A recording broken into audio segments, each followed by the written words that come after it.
आम्ही सध्या तेरणा नदीवर आहोत.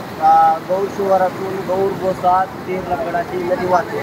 तर काल मध्यरात्रीपासून पाऊस इतका झाला आहे की भयानक झाला आहे की काय म्हणतात त्याची नोंद काय होईल काय सांगता येत नाही. आणि पूर्ण आजूबाजूचा जो परिसर आहे तो सगळा वाहून गेलेला आहे. आमची शेती सगळी वाहून गेलेली.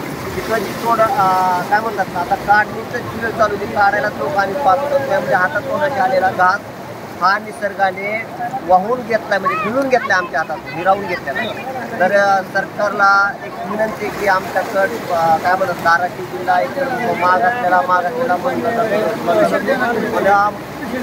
ह्या धाराशिव दुष्काळ ओला दुष्काळ कधी कोरडा दुष्काळ हे कंटिन्यू सत्र आमच्या पाठीमागं चालू आहे.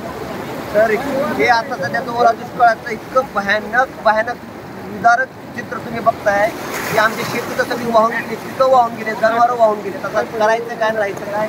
आमच्याबरोबर काही काय म्हणतात की लोक आहेत ते आमचे विजयनानागिरी हे आमच्या समोर की बाबा ह्याच्यामध्ये काय करता येईल, मदत कशी शासनाची भेटेल यासाठी यांची सुद्धा पाणी चालू आहे. तर काय तुम्हाला बघा ही कंडिशन कशी विदारक आहे. दोन शब्द बरं बोला ना. काय कसं काहीतरी मदत द्यायला पाहिजे. शेतकरी वर्गांना खूप असं नुकसान झालेलं आहे. शेतीत पाणी शिरलेलं आहे. पशुधनाचं पण खूप मोठ्या प्रमाणात नुकसान झालेलं आहे.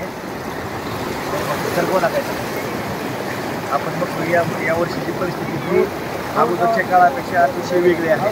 आपण बघतोय जवळपास मेपासून अतिवृष्टी या ठिकाणी सतत होत आहे. आणि जेव्हापासून सोयाबीन म्हणजे जून महिन्यापासून आतापर्यंत जर बघितलं तर शेतकरी अतिशय संकटात आहे.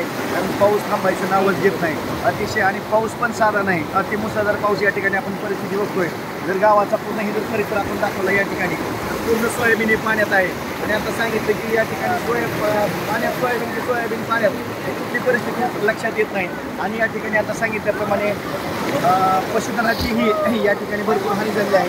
शासनाच्या माध्यमातून याचे पंचनामे होऊन जास्तीत जास्त या ठिकाणी भरीव मदत भेटावी. आपण परिस्थिती बघतो या ठिकाणी जवळच भोसा गाव आहे. भोसा गावचा देखील या ठिकाणी संपर्क तुटलेला आहे.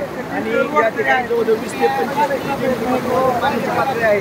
तर या ठिकाणी अतिशय भयावह परिस्थिती निर्माण झालेली आहे. तरीच शासनाने या ठिकाणी सोयाबीन असेल किंवा पशुधनाची जी पण या ठिकाणी हानी झालेली आहे त्याला जास्तीत जास्त भरीव अशी मदत करावी ही आपल्या माध्यमातून म्हणायचे आहे. आम्ही जे काय म्हणतात ते शासनाला आतापर्यंत आम्ही शासनात शेतकरी राजा शासनाला जगवतो. म्हणजे आम्हाला त्याची काय भीक नको पण जे आमचं जे नुकसान झालेलं आहे ते आमची नुकसान भरपाई आम्हाला भेटावी तात्काळ भेटावी. उगाच हे निकष लावा ते निकष लावा हे काय करण्याचा अर्थ काय नाही. आणि तुम्ही बघता झाली आहेत कंडिशन तिथं व त्यात काय म्हणतात की हे करण्यात काय अर्थ नाही. तरी कळकळीत विनंती ह्याच्यावर लवकरात लवकर तोडगा काढून आम्हाला शासनानं भरीव मदत करावी ही विनंती आहे. पालकमंत्र्यांना विनंती आहे झोपला असला तर जागे व्हा लवकरात लवकर आपली गरज आहे. खूप नुकसान झालं शेतकरी तर पालकमंत्र्यांनी लवकरात लवकर जागा व्हावी हातून आमची कळकळीची विनंती.